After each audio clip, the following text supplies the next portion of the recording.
All right, now it's time we talk about grips. Grips are very, very important when it comes to wrestling. How do we get our hands locked? The most important thing, number one aspect of pinning in cradles is you have a link of a chain, a circle here around your arms, and you're locking your hands. Now, how you lock your hands we'll talk about in a minute. But the idea is the bigger the circle, the easier it is to get your hands locked on a cradle.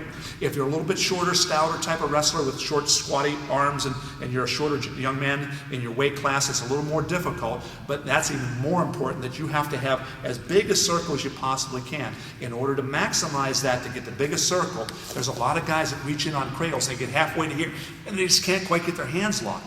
It's because of typically the way you're locking your hands.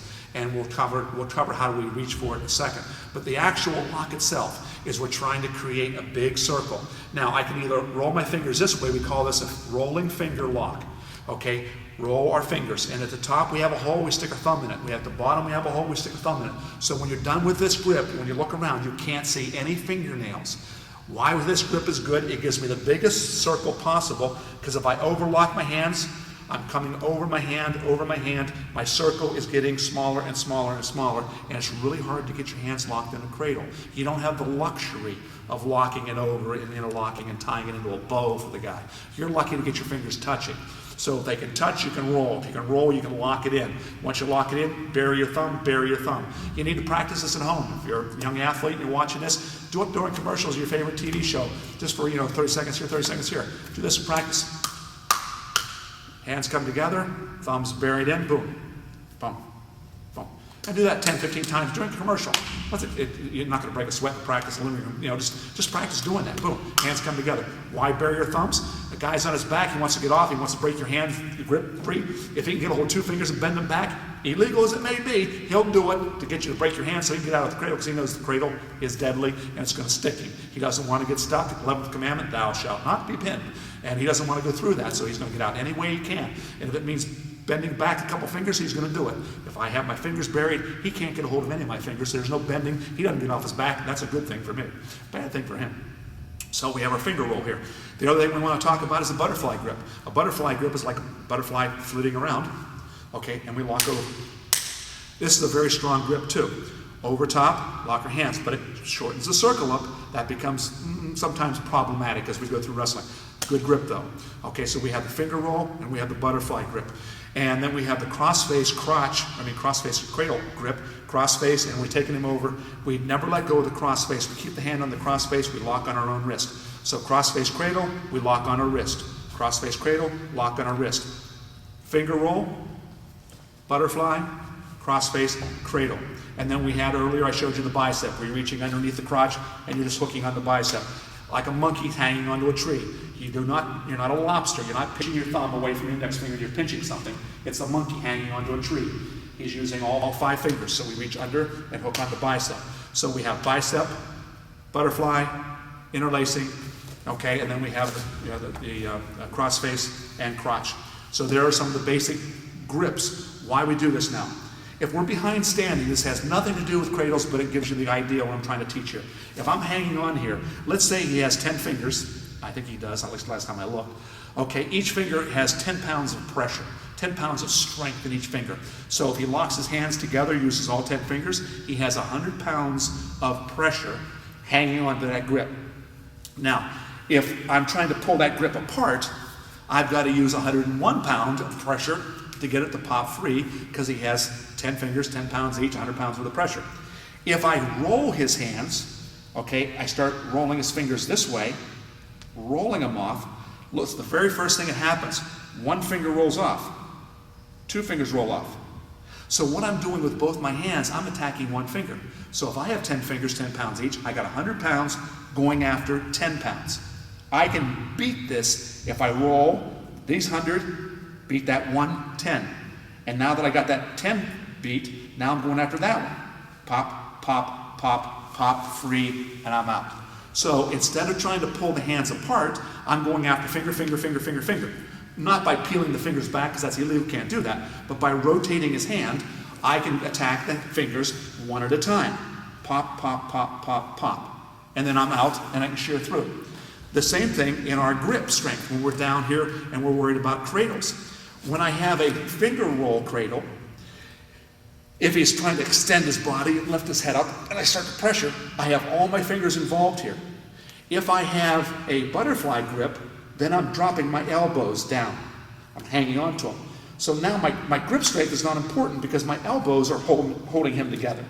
Only when he gets my elbows out away from my body to here, now my butterfly grip doesn't help me, because now as my elbows go up, it's attacking this finger first, then that finger, then that finger, then that finger. So as I move my hands out here, you can see my fingers start to slide off. So it's not 100 pounds of pressure that you're fighting against. If it gets my elbows extended away from my body here, like this, from here to here, now it's 10, 10, 10, 10, 10, 10, 10, slip. If I have a finger roll grip and he extends it out here, he's still pulling against all 10 fingers, 100 pounds worth. So the butterfly grip is not quite as strong as you think it is unless you can learn to keep your elbows in. You never let your elbows get away from your body when you have a butterfly grip, because that's when it goes 10, 10, 10, 10, 10, and the hands come free. Here is a pretty strong grip regardless whether your elbows are in or elbows are out. I prefer this one. There are different grips. Pick out which one you like.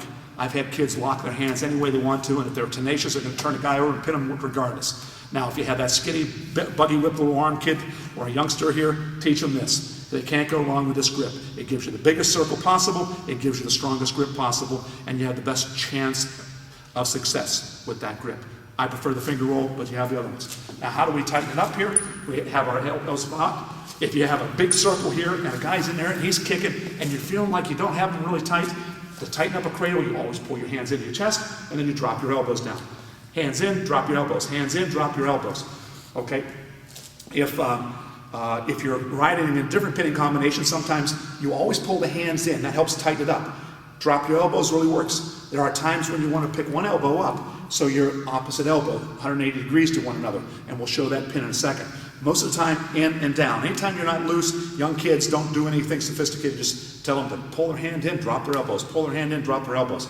And the most important thing of when you have your hands locked, never let it go. Don't let go. Never let go of the darn thing. If you think you're here and you have it locked up again, and you think, it's loose, I gotta tighten it up. Don't let go and go up further on the arm. Because if your opponent kicks at the very same time you're letting go, the hand gets broken free. You don't let go and improve your position. When it's loose, all you do, tighten it, elbows in, your hand comes in, elbows drop. In, drop. And when you do that, you'll hear your opponent almost every time go, when your hand comes in and you drop your elbows, it compacts his chest. He has a hard time breathing when you pull your hands in and drop your elbows. So there's your grips. Crossface, finger roll, butterfly, bicep hook. Take a pick. Use any one you want to. The idea, get your hands locked, turn him over and pin him. We're going to talk about legal discomfort in just a moment, but there's your grips.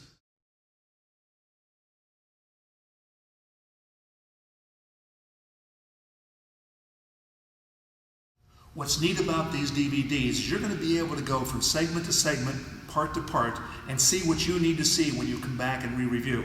Things we're going to go over right now, folks, are breakdowns from the near position, near side cradle in the up position. We're going to go breakdowns on the far side cradle in the down position. We're going to go, how do you get the guy over, take him over when he's laying flat from a near cradle? How do you take him over when he's laying flat from a far cradle? How do you finish up a near cradle to the fall? How do you finish up a far cradle? These are all segments that you'll be able to click back and forth to. And then after we go through this and the drills and the training and the clock and the tree limbs, you'll be able then to go into the actual instruction and go back and refer if you wanted to see just the takeover section or just the turnover or taking down, breaking up, breaking down, whatever. You'll be able to jump back and forth. So what we're going to do now is talk about setups. There are two types of setups with near and far cradles, and crossface cradles and bottom leg cradles and under leg cradles.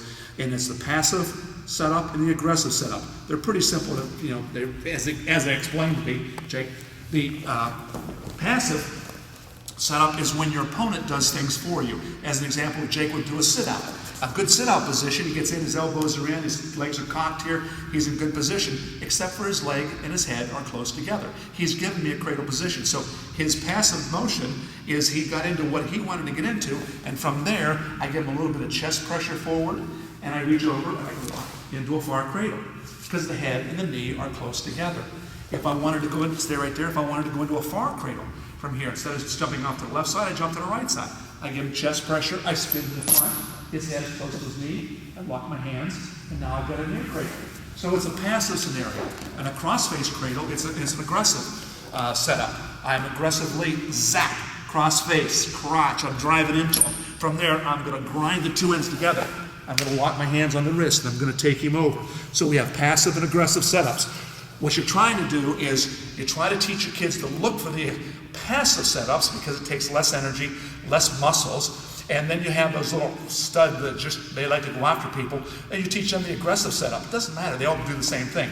Now when we talk about riding, here's a principle, another one of those that kind of covers anything in the down position. It covers riding, getting off the bottom, pinning situations, and you'll see how this works into the cradles as well.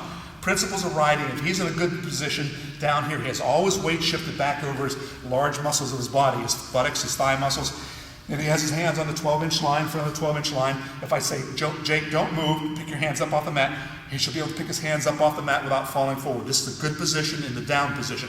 All his weight's shifted back over. If he'd weigh 100 pounds, as an example, he weighs more than that, but if he weighed 100 pounds, he has a 100% chance of getting out when 100 pounds of his is shifted over his butt.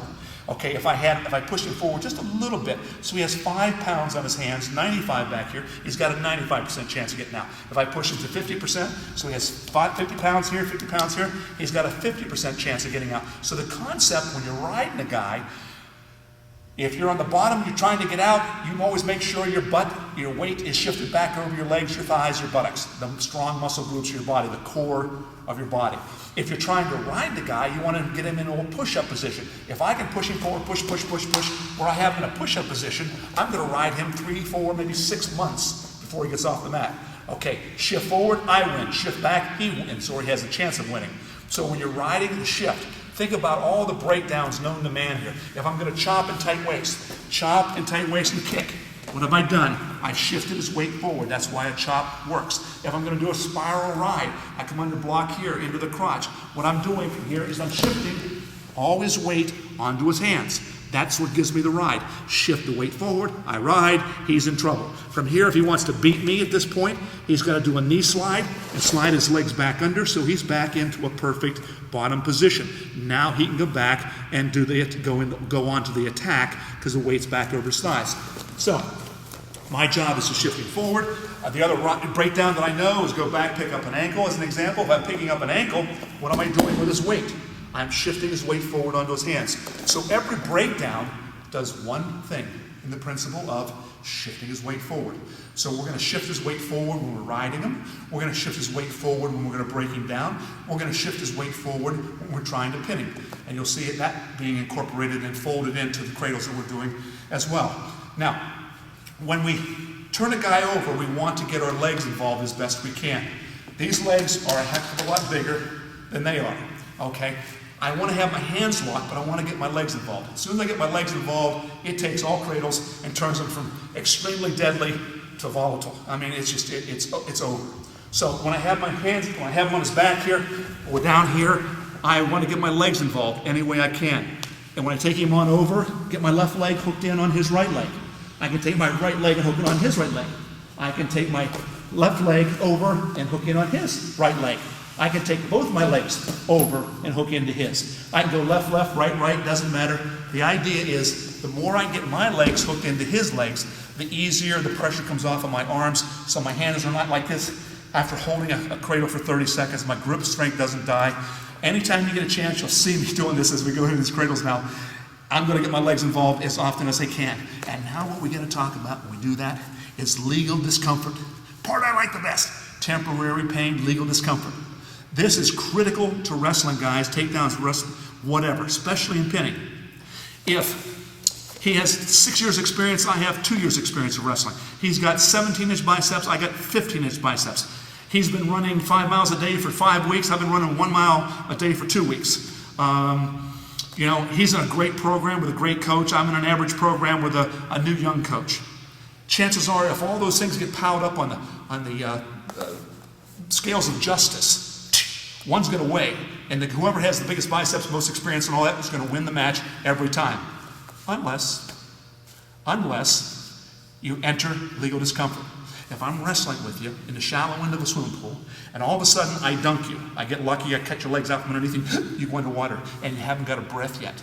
And all of a sudden you're down there and you realize, I need air, I need it now. What are you trying to do? Are you worried about what Mom's cooking for supper tonight? Where you're going to take Sally Sue to the drive-in or the movies? Or to the dance? You're not thinking about anything, you're thinking about survival.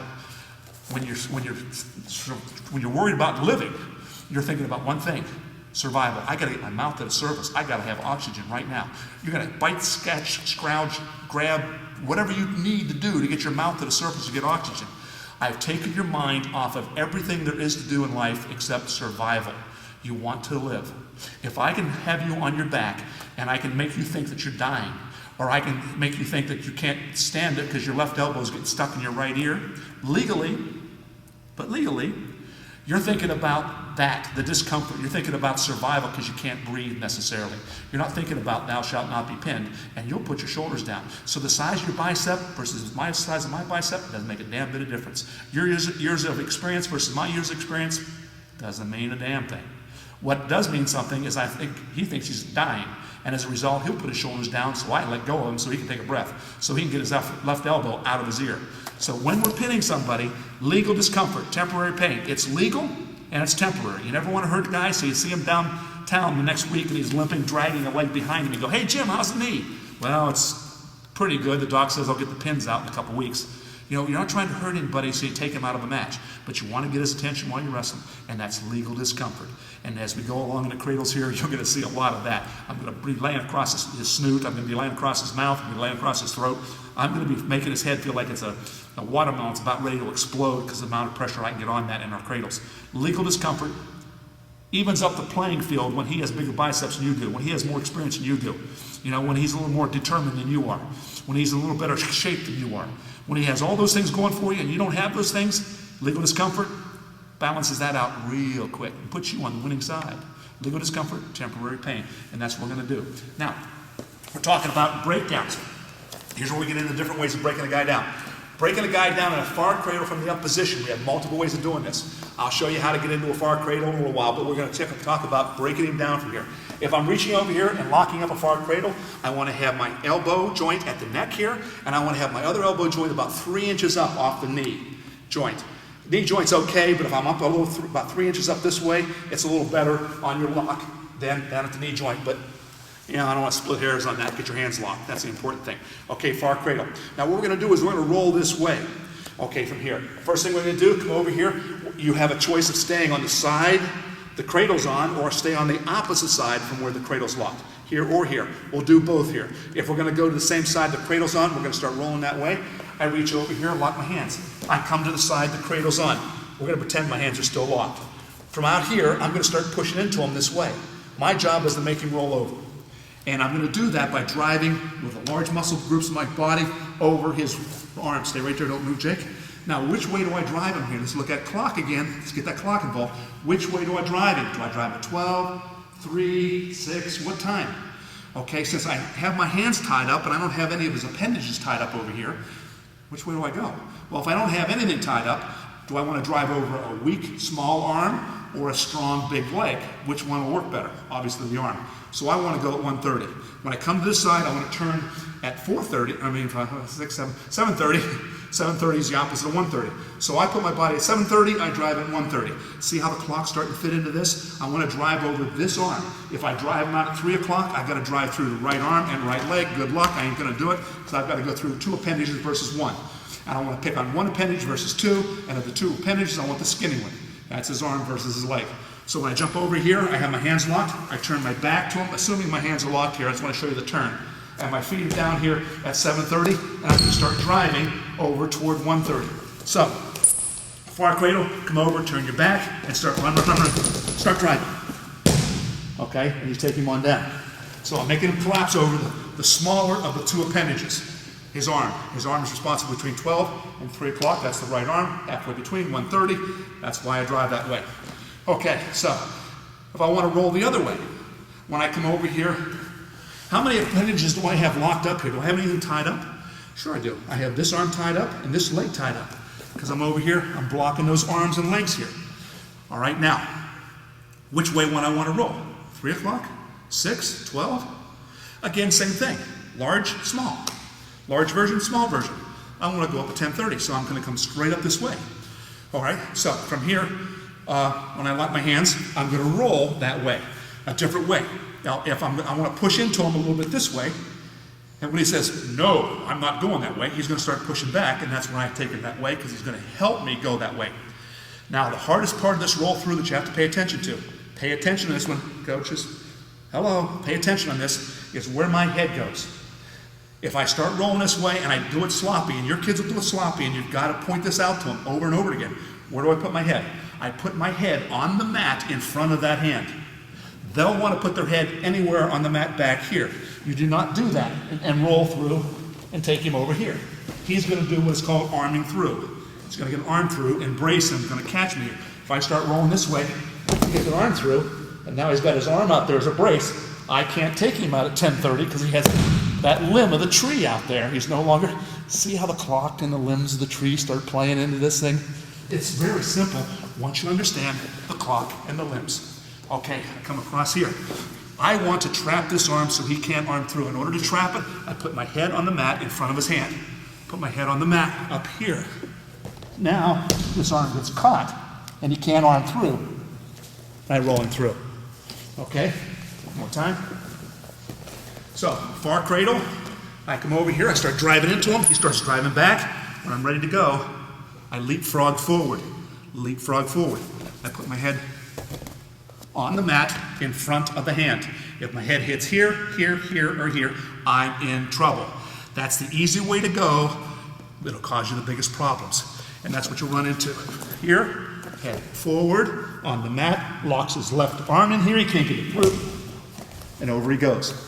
We'll talk about getting our legs hooked in here, tightening things up, and all the cradles as we talked before. We'll finish that up in a series later. What we're doing now is talking about bringing the mats from far cradle in the up position. Okay.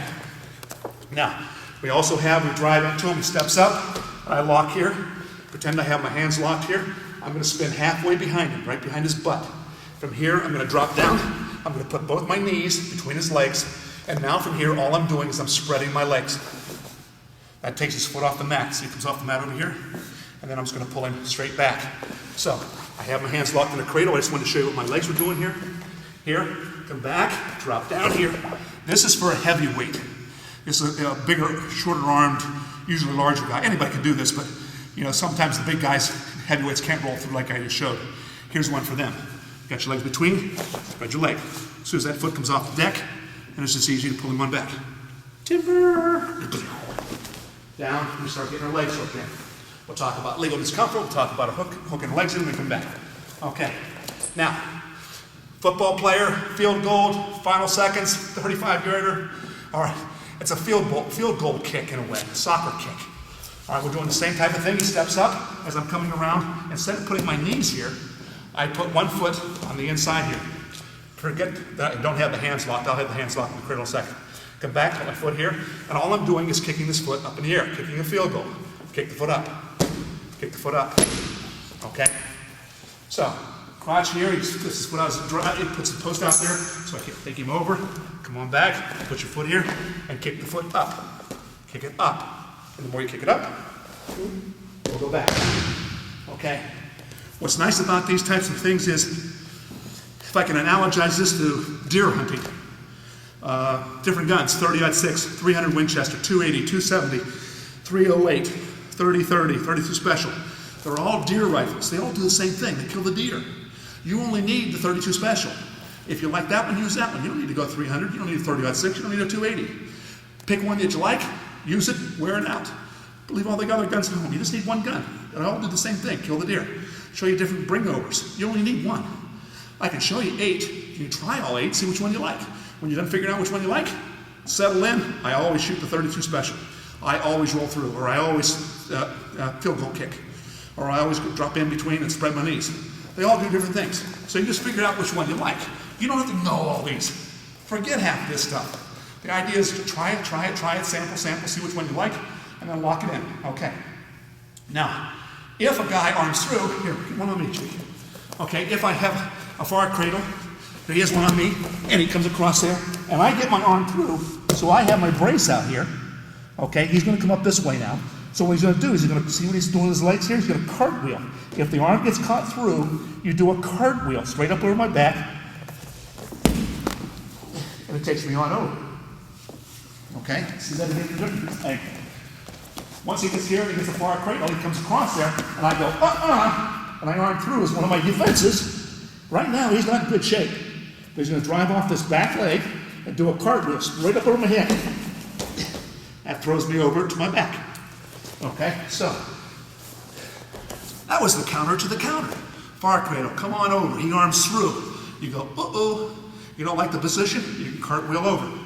Okay, you can, with a far cradle. Far cradle, here, you take, stay right there, you take the leg that's still on this side.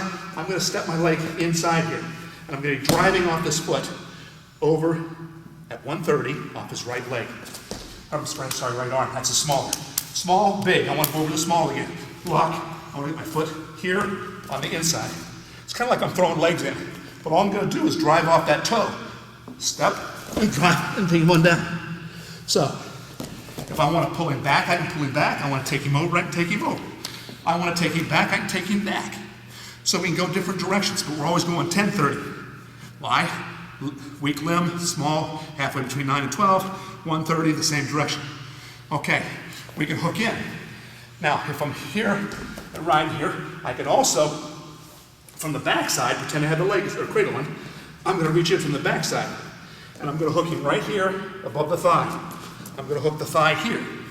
And all I'm doing now is taking my leg back and extending it. So, leg comes in, I pick the leg up and extend. Hook, pull, extend. And then I'm going to take him back over this side. Block here, hook, the leg here.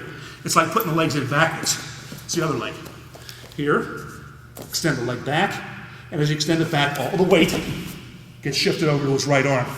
Collapses the right arm, and down he goes. Okay? So the back, hook, lift, it buckles him down over his right arm, and down he goes. Okay? Then when we're done with all this technique and crazy stuff, you want to get him down, you just run his butt over. Okay, here's one of those. I'm done screwing around, trying this, trying that. I'm just going to run him over. Okay, we're going to end up over here again at 130. So when I reach over here and lock our hands, I'm kind of behind him here. So what I'm doing is I'm thrusting my hips, and I'm bumping him forward with my hips. I'm driving with my legs, and I'm also throwing my hips in. And I'm going to take him out over at 130. He's going to fall over there. I'm collapsing over the weak arm versus the big leg. I have my hands locked here, I get to here, and I'm thrusting and driving with my legs at the same time. Boom. And take him down. That's a little bit more, fits into the philosophy of don't fit, force it. Putting the square peg in the round hole. That's the idea, just run him over. When all the sophistication and technique doesn't work, run his butt over. So again, limbs, trees, arm, in, clock, what time do we take him at in order to get him over? And you're seeing how these things all incorporate together.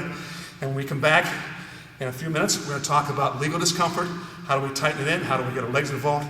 And how do we throw all this series together to make it one cohesive pinning combination for everybody.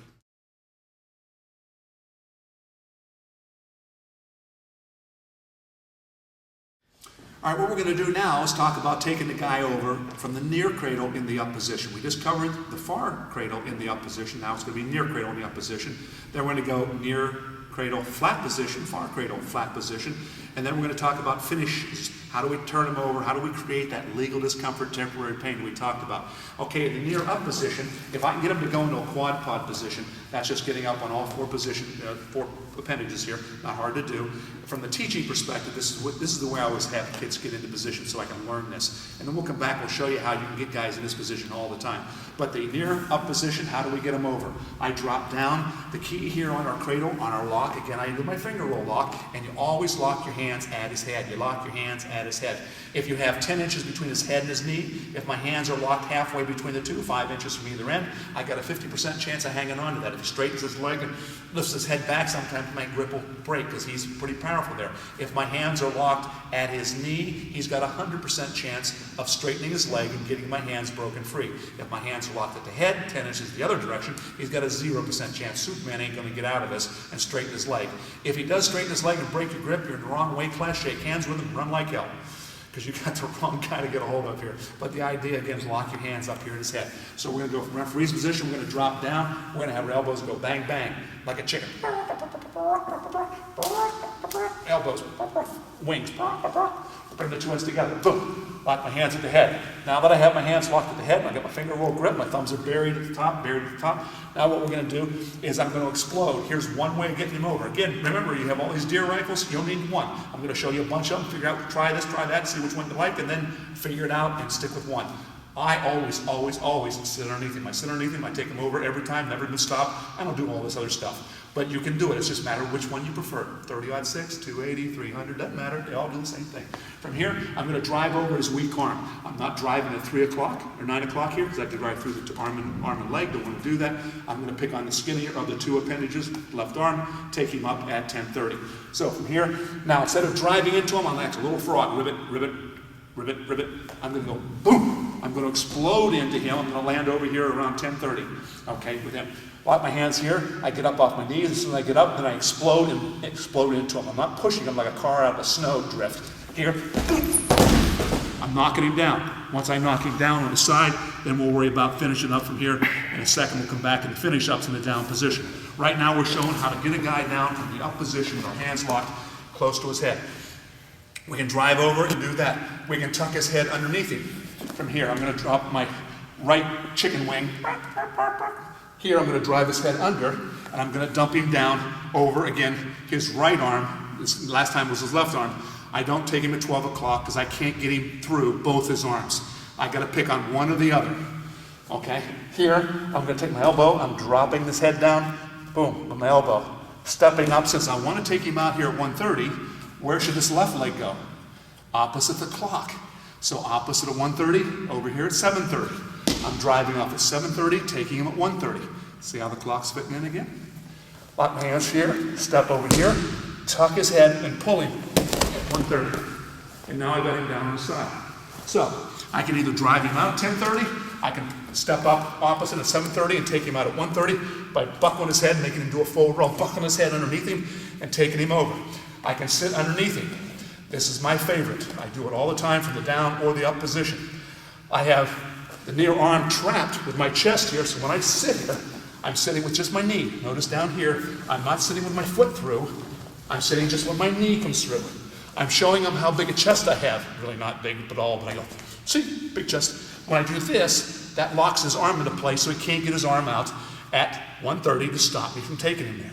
I'm going to take him 1:30. He starts on my right side, not my left side, and he finishes on my right side.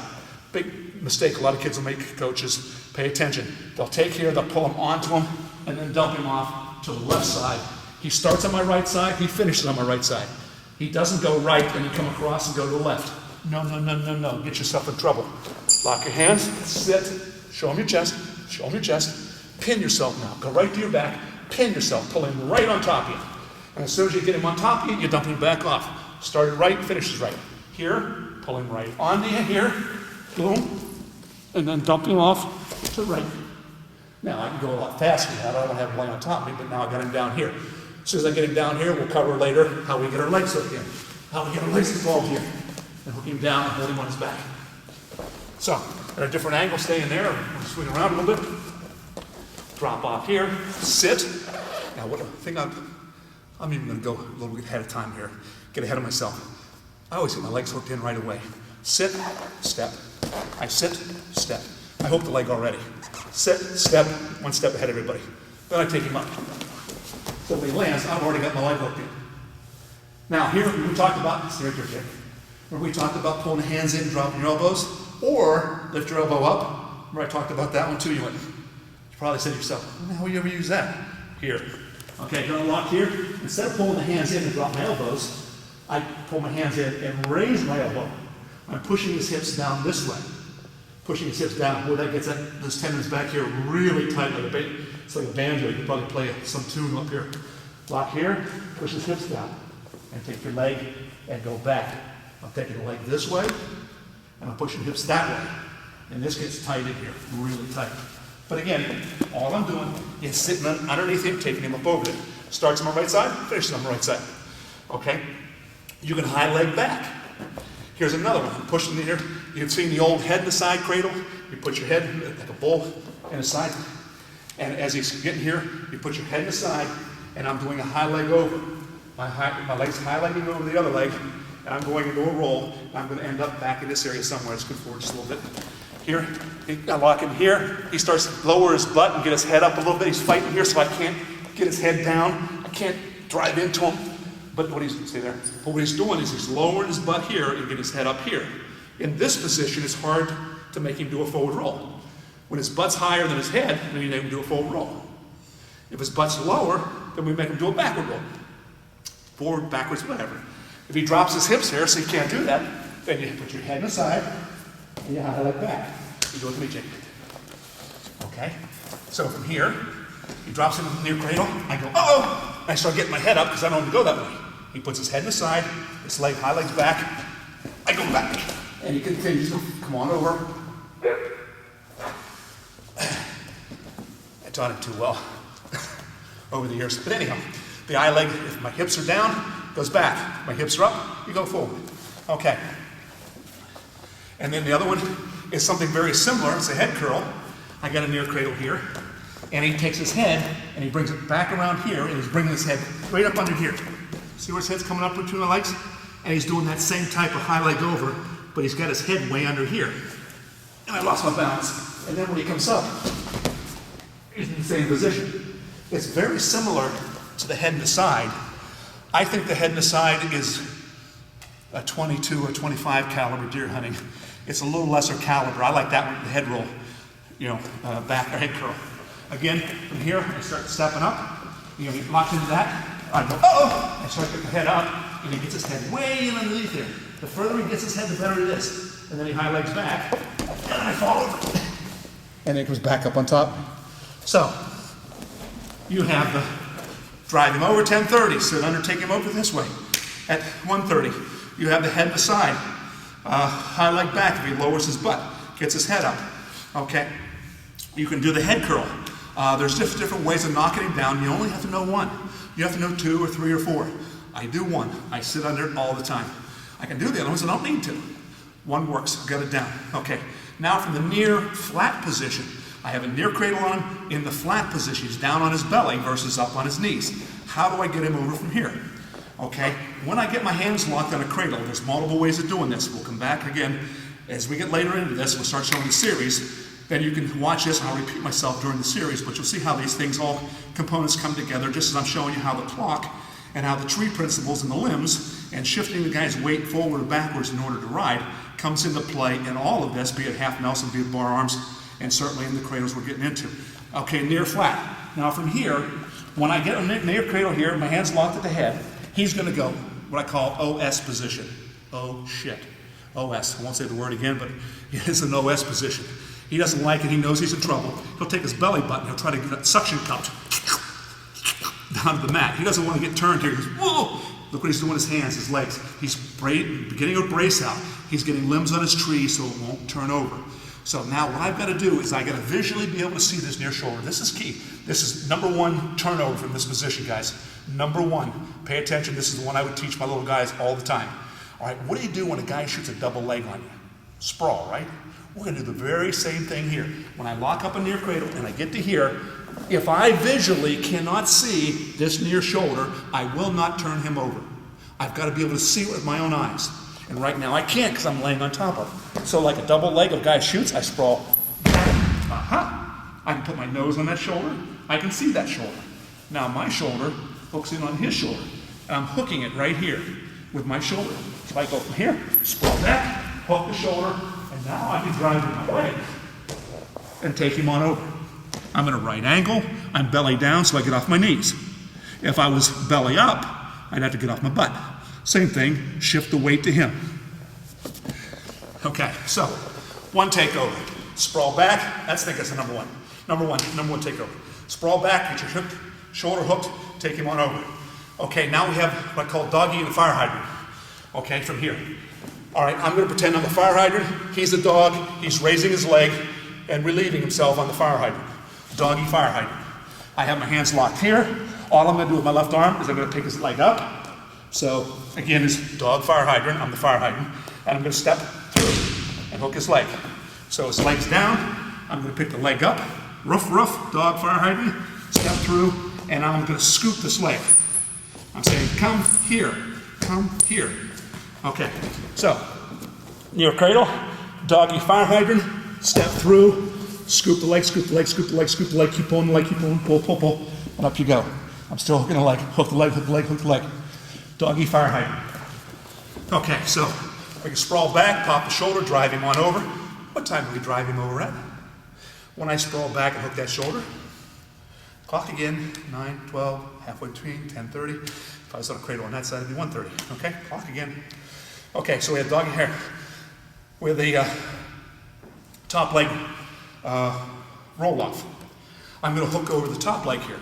Instead of lift the leg, step through, hook the bottom leg, I'm going to step over the top leg. And then I'm just going to roll over top of him. I'm going to take my butt over his head, my head over his butt. Okay? My head over his butt, my butt to his head. Okay? So, near cradle, step over, hook in, get the leg hooked. I'm going to take my head to his butt. I'm going to take my butt to his head. I'm going to roll off of him. Here and over. Now I got his leg hooked here. I come up, I figure four the foot. Figure four the leg. Figure four the leg.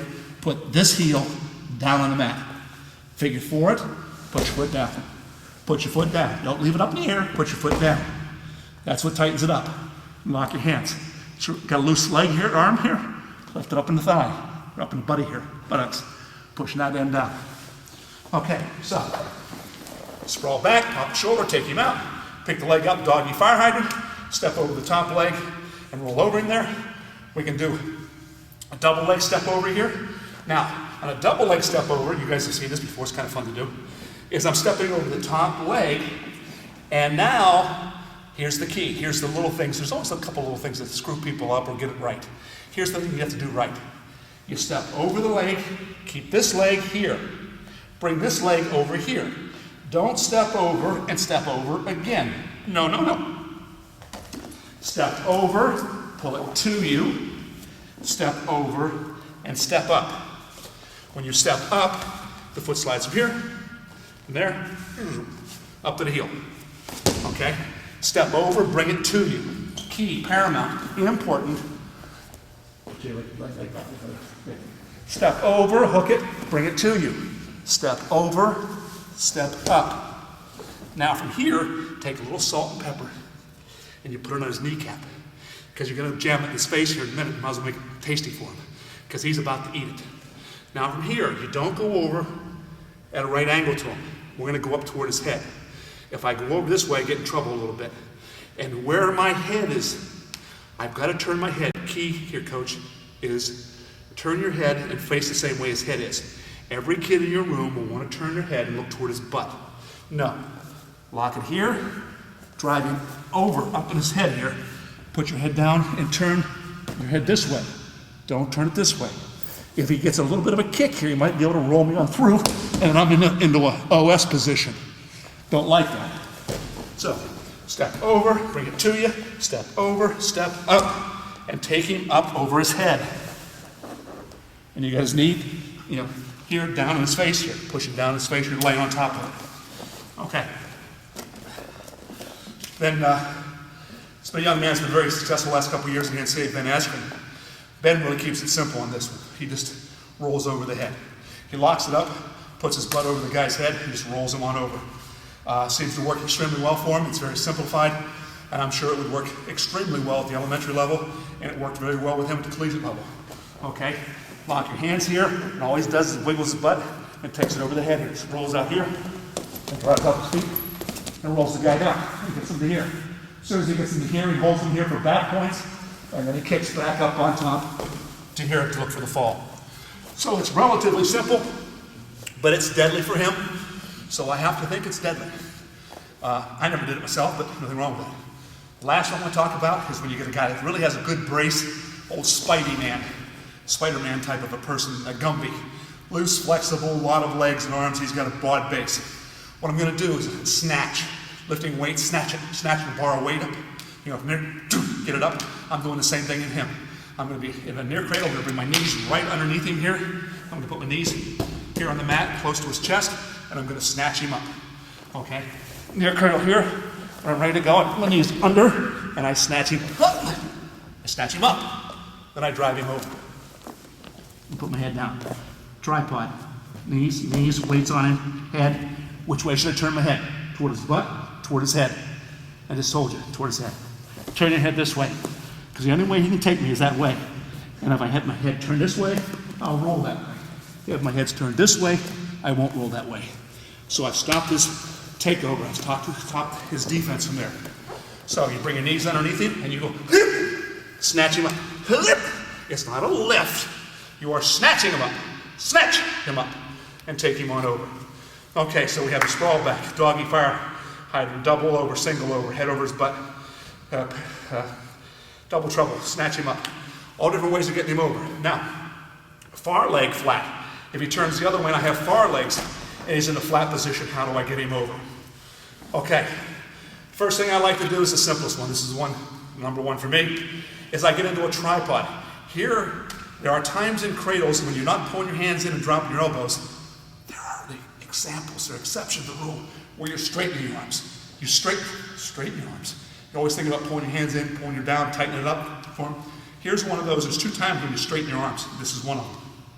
I want to get into a tripod. 3-point stance. Try. You know those 3. Tripod. Okay, from here, have my hands locked in the far. I push up like this and I straighten my arms. I didn't let them out of the cradle. Matter of fact, the cradle gets a little tighter. Here, up, and I get my butt up at the same time I'm doing that. Up here, and I come up. As I come up, I take the leg that's closest to his knee, or to his head. My right knee is closer to his head than my left knee is. So as I pretend I have the cradle on, as I get my butt in the air, I bring the knee that's closest to his head forward, and I put it straight down on his floating ribs on the back of his kidney. And I'm not leaning this way at an angle. I'm coming straight down into his ribs. Here, all my weight is coming down on his ribs. You can see that his face starts to turn red and change colors as we do that.